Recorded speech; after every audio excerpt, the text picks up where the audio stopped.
Now I'd like to bring on stage Richard Bernstein, who represents our insurance factor here. He is the CEO and founder of Richard S. Bernstein & Associates, a national leader in the healthcare and life insurance industry. Over the last 40 years, he has advised many of America's wealthiest families and businesses. Some of his professional accolades include the prestigious Top of the Table Award from the $1 Million Roundtable and the 2011 Ultimate CEO Award from the South Florida Business Journal. He has lent his time and talents to many civic, business, political, and cultural groups, and has been an expert on national and local media outlets, and serves as a weekly guest and financial consultant for the Palm Beach Society magazine.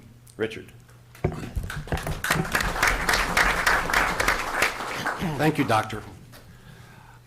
Well, you've heard what's coming.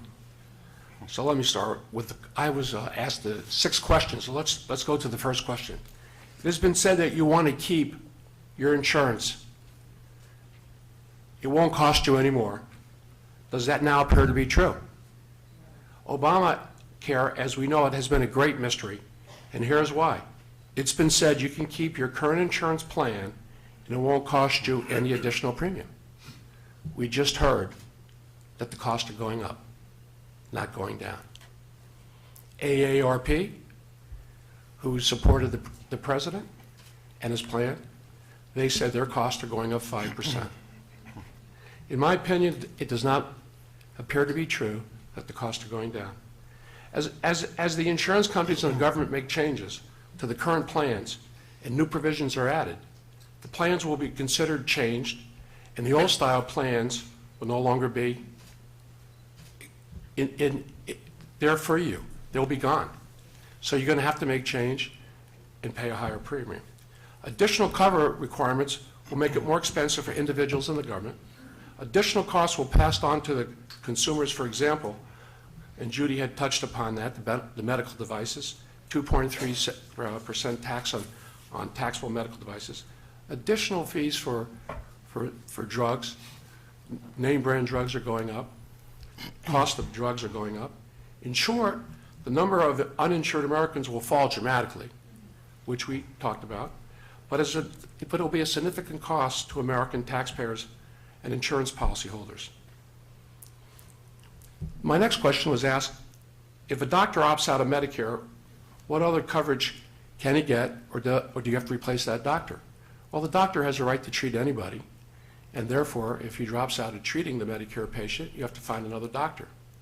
My understanding, from what I've found out from talking to a lot of doctors, they're not taking on new Medicare patients.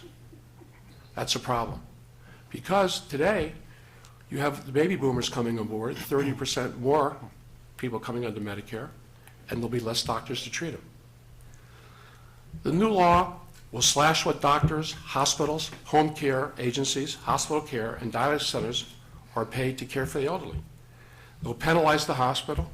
And what you just said, I have a very dear friend who's a doctor in Boca. His father went for operation for a hip replacement. 27 days later, he went in to have his prostate taken care of. The hospital didn't get paid. That's one of the things that was just brought out. You know, and when you get older in life, you have a tendency to use the care more than when you're younger in life. Cut support from Medicare Advantage plans. Judy had touched upon that. That's a big thing for seniors. Everybody talks about the cost, but how about the care? How will the Affordable Care Act affect insurance companies, large and small? Well, the insurance companies, they win in one area and they lose in another area. Where do they win? They have 30 million more people to take care of. And who's going to help the insurance company pay the premiums? You and I. The government says that if you don't make, I think it's $92,000, that they will help pay the premium for these people to be covered. That's how they're going to make money. Insurance companies also are now, a lot of them, like United Health Care and the Blues, they're very much in the process with the states trying to figure out third-party payers and what they can do. There'll be no changes in the insurance. In other words, when the insurance goes on to the exchange, every company will have the same type of insurance. It's just a matter, is it better to take that policy or is it better to keep my old policy? Secretary Kathleen Sebelius of the Health and Human Resources told Congress that the private insurance companies will go into a death spiral because of the cost regulations. Under a single-payer system, enterprise, it looks like that will be gone, and you won't be able to compete. I had a client in the last 30 days who had a significant rate increase in their program, about 30%. We were able to negotiate with the insurance company to bring it down to zero. When the exchanges come in, you won't be able to negotiate with anybody but the government. You'll be able to talk to them, and then you'll do what you can and what you can't do. The premium cost. According to Oliver Wyman, the study shows that the family cost will increase on small business about $360. On the large companies, it will increase about $380 a month.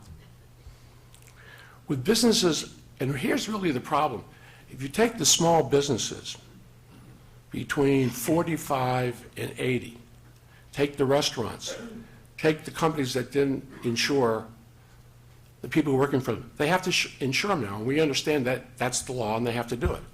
But there's a cost to it. The cost of food increasing at 12% a year, and now you have the cost of health care. Some restaurants, I've talked to some of the owners of restaurants in Palm Beach, as well as Palm Beach County, and they're thinking of closing one day a week so they don't fall into that situation.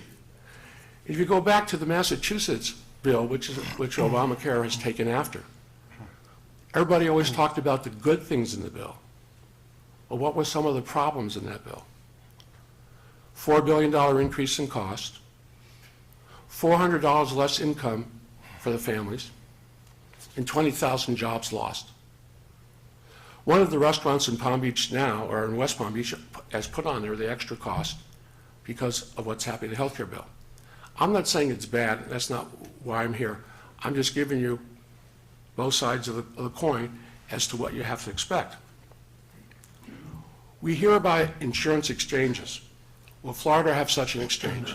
As Judy just told us, and it was in the Palm Beach Post, if anybody read the paper on Sunday, it talked about that we missed the deadline and we will be under the federal government's exchange. Next year, we have a choice.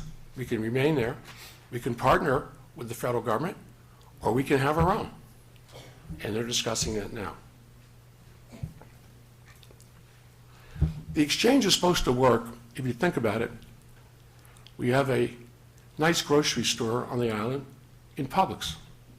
You go in there and you go shopping. Well, that's how the insurance exchange is supposed to work in the future. You're supposed to be able to call in an 800 number, or go online, or go in person, pick out a product or something that you feel fits your needs, and that's what you'll be able to do.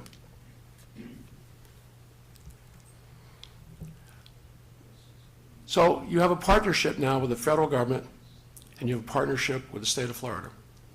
The biggest problem that the state of Florida is going to have is the cost of Medicaid.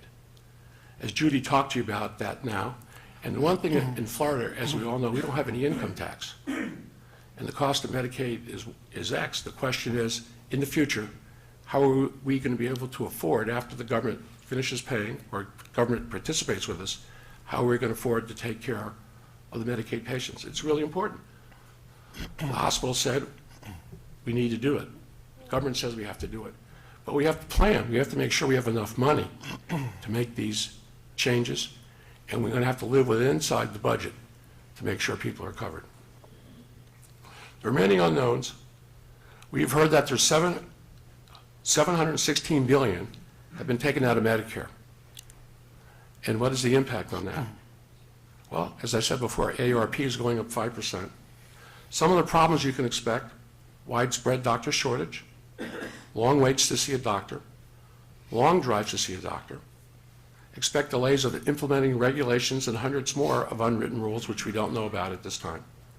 A decline of benefits, as the hospital is explaining. There are certain benefits that we had before we don't have now. If you recently, with the PSA testing for men, the government is trying to rule that out. They tried on for women for breast cancer. Nancy Brinker testified in Congress, and they didn't disallow that over age 45 because she did a very nice job. She was a representative for the women and did a great job for them. Seniors will be most impacted by this particular bill because as you get older, you just need to go to the doctor more and you need to get coverage. Now the government is trying to make us not overreact, not utilize the services, go back to the first way when insurance came into play many years ago with a big deductible and a limit. Well, when I first came into business, you could buy a lifetime policy, major medical, $10,000, lifetime, $500 deductible. Today, I think if you talk to the hospital, it's probably $10,000 a day to be in the hospital. Their cost, very expensive. The mandate has been found constitutional, and the question is how will it work and what are the alternatives and the cost. As an example, for the exchange found in Massachusetts, as we talked earlier, their statistics show that they're the highest level of coverage for consumers, less than 3% uninsured, and that's what the government planned to do with the new Obamacare, the new health care plan. But they pay the highest insurance premiums in the country, and they just got a raise. The premiums went up. And again, I go back to how it affects, and those are the things that we have to look for. It's going to happen with us. It's the law, and it's in effect. In our industry, in the insurance industry, a lot of the agents that used to sell health care plans are no longer around. They don't know how to manage it. They don't know what to do. We spend most of our time, besides selling the plans, helping the hospitals and the doctors to get paid and making sure that the people that are covered under the health care get paid too. Because sometimes what happens, people do it by accident, not intentionally. They might have the wrong codes, the wrong numbers, and it takes time, and you need someone as an advocate that can talk to the hospital, talk to the doctors, and get your claims paid. Because we have 2 extra people that we had to hire just to do that, to take care of our customers. It's an expensive part of it, and now with it changing, it's going to be even more because there's more pages to read and more things to do, and you got to make sure that everybody is happy. If you can take care of your customer and make sure the claim gets paid, no one writes a bad letter to you saying you owe us money, no one's coming after you, and the claims are paid. My suggestion to everybody in this room is make sure you have a lot of money. In the old days, we used to put money away for retirement plans. Now you need to put money away for health care because we don't know what the cost is going to be. And you have to protect your kids and your grandkids and yourself. Thank you.